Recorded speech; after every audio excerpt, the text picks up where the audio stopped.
Welcome to Critter Crusades, the show about ordinary people on extraordinary missions to help animals. I'm Missy Woodward. I have some wonderful guests today, and they work in an interesting way. They incorporate helping animals and helping humans. Today I'm here with Dr. Lauren Lindner, and Matthew Simmons. Welcome to the show. Thank you. You are with a fabulous organization, and you work with vets. And we're not talking about veterinarians. We're talking about veterans, those wonderful people that have helped us here and protected our country. Parrotcare.org. That's right. Yes. So I see that you've been fortunate enough to be working with the Veterans Administration here in Los Angeles, and you've incorporated an incredible program to help actually the vets, but help birds of all things. So tell me more about what you're doing. Yeah, thank you. I really thought of this many years ago because my two loves were helping veterans and helping parrots, and that's actually what we're doing. And I am so pleased and blessed to feel like we can really do this and really help both species and combine these kinds of loves. I started to rescue parrots several years back, gosh, almost 20 now. Okay. And finding a place to put them because there's so many birds that need homes. What a perfect spot there at the VA hospital. And then to realize that the veterans coming back from Iraq and from other combat service, that they can come and take some time to get reintegrated into the community and get back into the workforce in a calm setting. This is a beautiful garden, 20-acre garden in the heart of the city. So they get to be there and take care of the birds and take care of themselves at the same time. So you are a straight psychologist, but you also do something very interesting, eco-psychology. What is that? I have an orientation towards looking at how the environment affects our psyche and vice versa. Oh, interesting. Yeah. So what are some of the cases or some of the situations where that would apply? Well, we're seeing people becoming more affected by environmental catastrophe and thinking about things like global warming and whether or not there'll be polar bears in the next decade or two.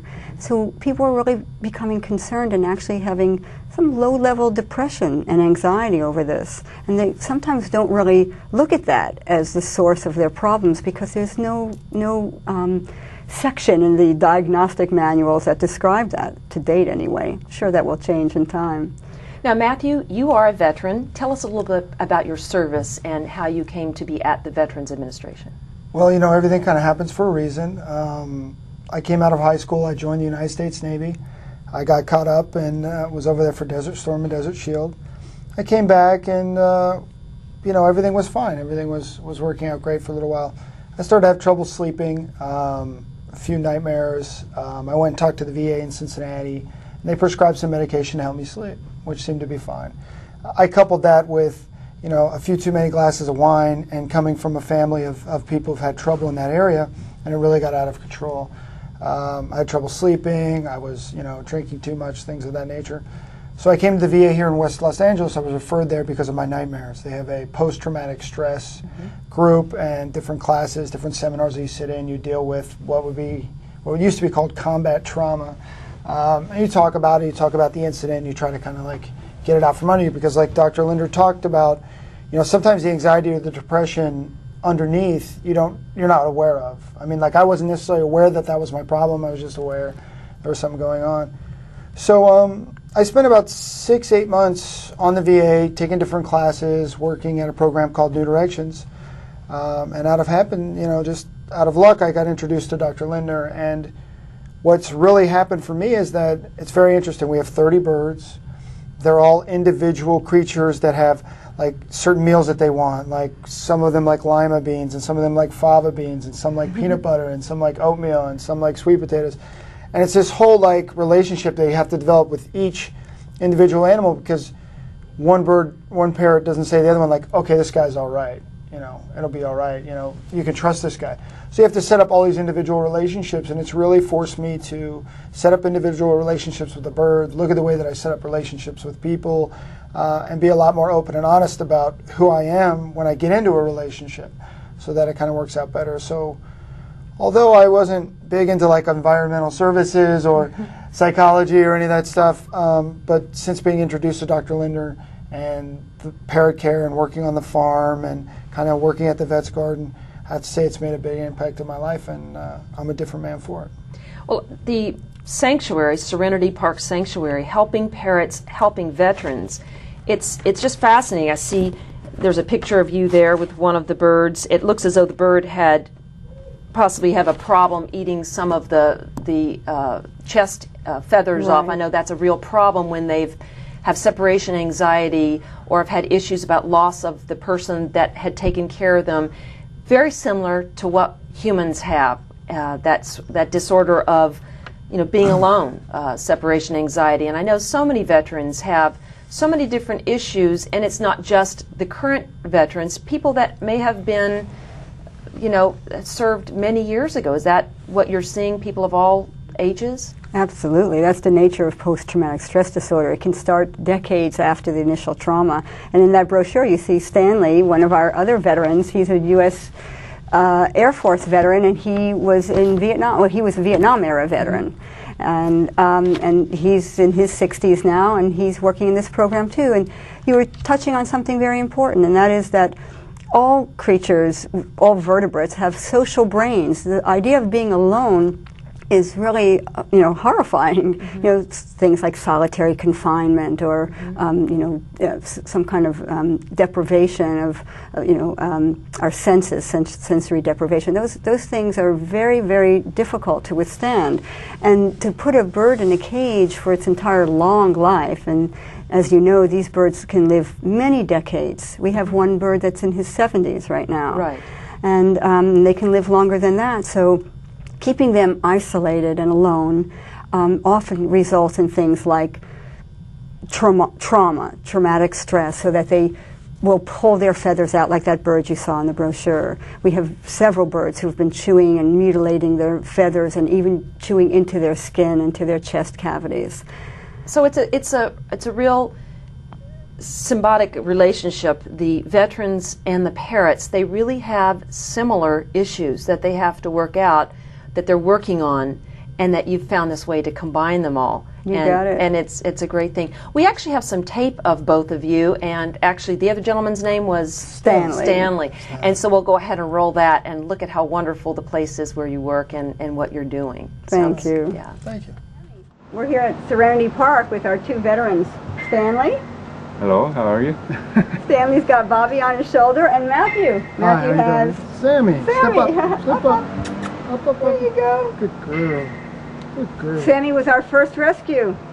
She taught us everything we needed to know about parrots. And, I guess, Sam, no. Bye, Sam. Bye, Sam Sam. wants to be back with her friends, the other cockatoos we rescued recently. And we've got several other aviaries with different species in it. All rescues, all here taken care of by the veterans who work here. And I've been here about 6 months. Stanley's been here about 5. I never... Going on 6. Going on 6. Really? Going on I 6. never had any experience with animals or birds or therapy or anything of that kind, and I have to say it's been wonderful. I mean, the experience with the birds and hanging out with the rescues and learning a lot from Dr. Linder and putting up with this old Gahoot. It's been good so far. I have to say it's been actually pretty fun. Hi, Bobby. Mama didn't get you sock yet. We're going to get a sweater or sock for Bobby. Yeah, huh? For the winter. He's the cold out. Oh, God, is that sweet? Bobby hates me now. Can you Bobby see won't why? let anybody else pet her. Oh, no wonder she's so spoiled. And other than that, I mean, you can kind of see the aviary behind you is in disarray. We're getting ready for the winter. We're putting up some new, what did we call them? Winter boxes. Winter boxes or sheds or whatever you want to call them. I mean, basically to protect them from the elements, give them someplace warm, somewhere that they can kind of hang out as a group. So we're putting a new one in this corner, there's one in the other corner, one in the third corner. Since the birds tend to kind of pair up, we want to have enough space that they don't feel cramped and they don't feel threatened, and they have somewhere to go and kind of stay warm in the winter. We're also going to put in some heaters and some other things. That's but, right. You can see these two grooming each other right there. They love each other. Yeah, so. Yeah, they came together. Yes, they did. They've They've lived together for 13 years before coming here. That's correct. Even though they're different species, they love each other.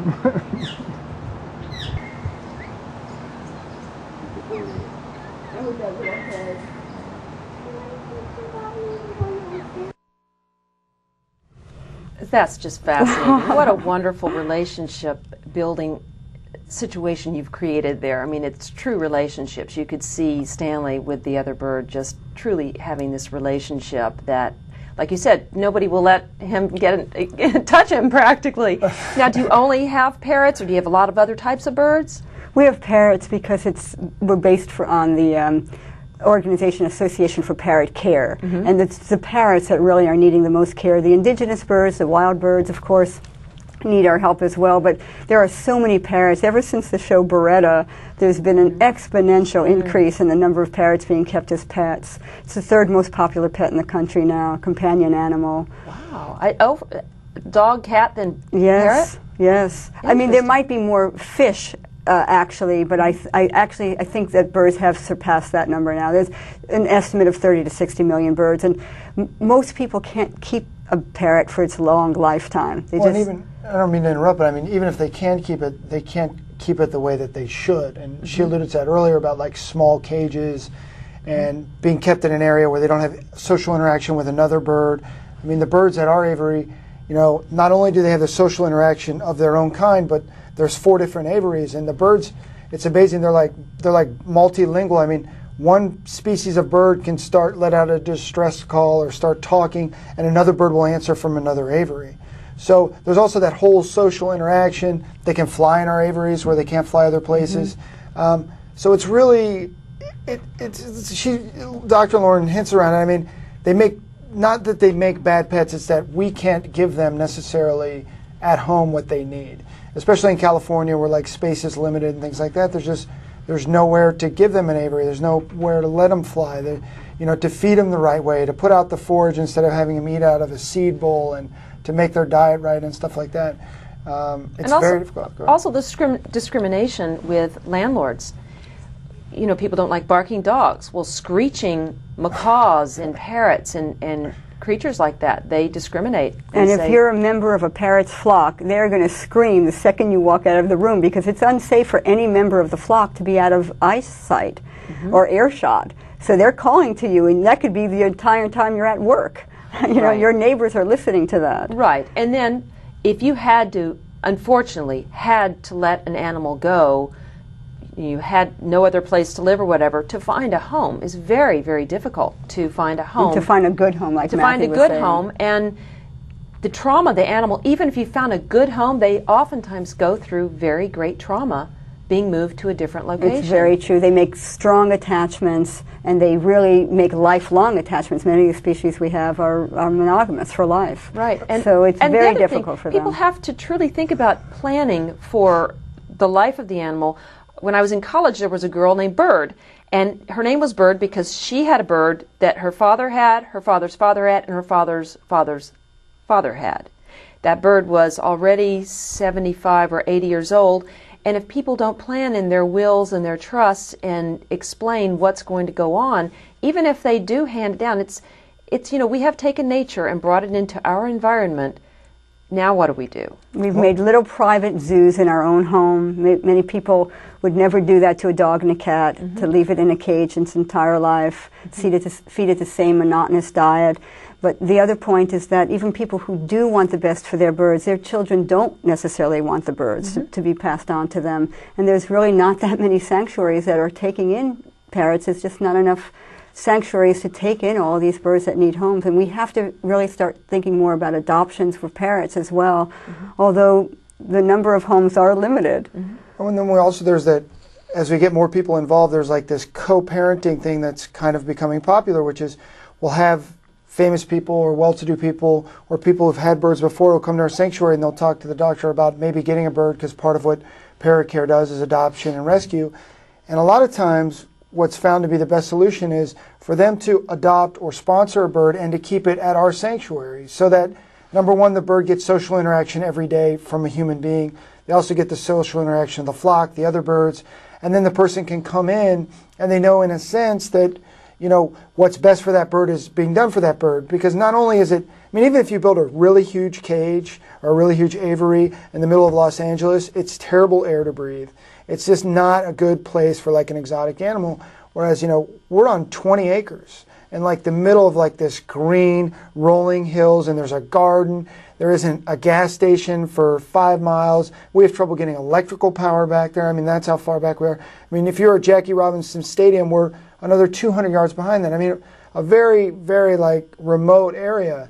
And it's just really good for the birds. We went to another sanctuary together, and we could tell that the birds there were unhappy because they were just screaming the whole time. They were upset. And you mentioned to me, you're like, well, I don't know. I mean, we're going to take some of these birds, and maybe they're going to be loud. And since they've come to our sanctuary, they do communicate with one another, but they don't just sit around screaming all the time.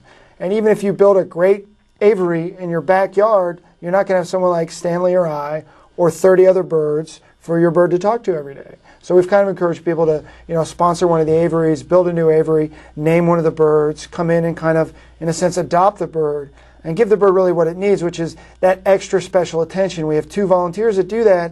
And there's 2 or 3 birds that are bonded to these volunteers like you wouldn't believe. Sandra, who's one of our volunteers, when her car pulls up, the Amazon birds start coming down and start making noises and clicking their teeth and everything because they know she's going to come in and feed them hot oatmeal, which no one else does. So I mean, there's that's the way that you really make a relationship, and you really have to think about what's best for the bird. Be like putting a horse, like you mentioned you love horses, putting a horse in your garage. Right. Like it's a pretty big stall. Mm-hmm. You can clean the poop up. He can have lots of oats, but is it really good for your horse to, number 1, live in your garage, and number 2, the only place that he can trot around like the paved streets of whatever neighborhood you live in? And the answer is like, no, it's not good for the horse. He needs other horses. My question is, how do I get to move in there? It sounds really nice. A lot of people say that. We're just so fortunate to be able to be on this land, to be able to do this work. I mean, how did you negotiate this to get this land? I think the VA hospital recognized that there would be a benefit to veterans because that's their primary purpose, and they wanted to see something that would be helpful to veterans, and they were willing to take the risk on this, and it's worked out beautifully. Now, was there some reconstruction you had to do first to be able to get this property fit for what it's like now? Well, we essentially had a dilapidated basketball court, and we pulled up the asphalt by hand, and we created this beautiful little oasis in the middle of the city. And our volunteers are so wonderful. I mean, the people who do come and hand feed the birds and make toys and make banana bread, and we're really fortunate. We have a wonderful team of people, and the veterans are the heart and soul of it. And so the veterans that are there can come visit at any time, or how does that work as far as the veterans that visit the VA there or permanently on site or temporarily on site? How does it work that they get to enjoy this as well? Well, we just had our official grand opening in May, the end of May, but we are inviting the nursing home and the domiciliary and all the other programs, the recovery programs that are on campus there. And one of we the invite groups, them there. And one of the groups that I meet in, the PTS Street group I was telling you about, they've actually moved down to where we're at. We have a large, I think it's a redwood tree, that's right by the sanctuary that has some big overhanging branches and some shade. And they actually bring the veterans down there. They do the group for like an hour and a half, and then they go over to the cages and they see the birds and they walk around the aviary, and they also go around the garden. So not only have we kind of sought out like, hey, come and enjoy this, it's kind of spread like a rumor. Like a lot of people at the VA are like, well, we never see any signs, but we were over at this one building and they said that this was the place to go. And I think I like that even more, like when people say that, rather than, hey, we caught a flyer, or so-and-so said, you have to come here. We get veterans who are like Korean war vets. I mean, guys who are there like dealing with serious issues like cancer, hearing loss, heart attacks. I mean, guys that really are at that point in their life where they're hit with a big struggle, and they love it. And they don't love it because it's, they get to interact with the birds and they feel so much better. It's just wonderful to go somewhere where it's peaceful, it's in the middle of LA, it's quiet. You just got done doing some horrible procedure at a hospital, and you don't even have to leave the grounds to go somewhere and enjoy nature. You see, that's the other part of eco-psychology. He just summed it up. Right. The enjoyment and the pleasure and the serenity that we get from being in nature. This is a whole new trend, I would hope, that would be beginning, that other VA hospitals and other facilities like this might think that this would be a wonderful outlet, not only for psychologists to work and interact with patients on a new level and incorporate nature and humans together, but that veterans, other people that deal with other kinds of issues from psychological to physical or whatever might have an outlet like this, but then blend the two. And that way, you know, like this is set up as a nonprofit, it could be something that incorporates helping a nonprofit, helping a regular organization. You know, it's a win-win for everyone, it really looks like. It is, and we've gotten contacts from VAs all over the country, in fact, so you're right on it. Oh, this will be wonderful. Would it be the sort of thing that you would look at, you're not looking at this as a pilot program, this is something that's existing and it's working and everybody knows that. Could you duplicate this relatively easily in one location to the next? Could you set up, is it set up to where if somebody could say, we're going to do this there, would you have to physically go there and do it? There are so many VAs that have large expanses of land like the West Los Angeles one does. So it would be ideal because we're looking for places to be able to bring birds for their lifetime and also be of service to the veterans. So it really is ideal. But she also kind of cuts herself short. I mean, Dr. Linder would have to be involved because you become part of an ecosystem. Okay, so temperatures are different in West LA than they are in Phoenix, than they are in San Francisco. And the birds, the mean temperature for them has to be a certain way, and they can't get wet, and they have to eat certain foods, and they have to have certain diets. So it would take someone, you know, like Dr. Linder sitting there, maybe setting up the aviary, but then you'd have to be there for a while to kind of get it up and running so that it fits within the ecology of the environment. Otherwise, the birds would suffer, and that's not really what you want. How do you feel this has changed your life?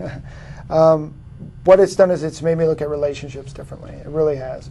And it's made me respect animals and the environment and things that I never looked at before as being important, because I've learned that it all comes together and it all impacts me.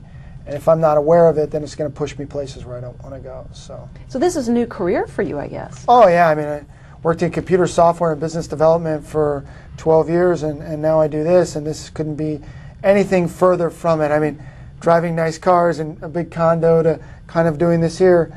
But this is not charity work. I mean, this is something that I really do love, and I really do enjoy it, and I probably wouldn't trade it for anything else. Well, you're giving back also to your fellow service people, and that you know, and you're giving to the animals, and you're giving to yourself. Yeah, and I hate to be selfish, but I mean, I just feel like I get a lot out of it every day. I mean, I get a lot out of it with the animals and talking to Doc and planting bushes and putting in fountains and, you know, dealing with the guys at the garden who are planting food for us, and we do food pickups, and I mean, it's become a really, really great thing. I like it.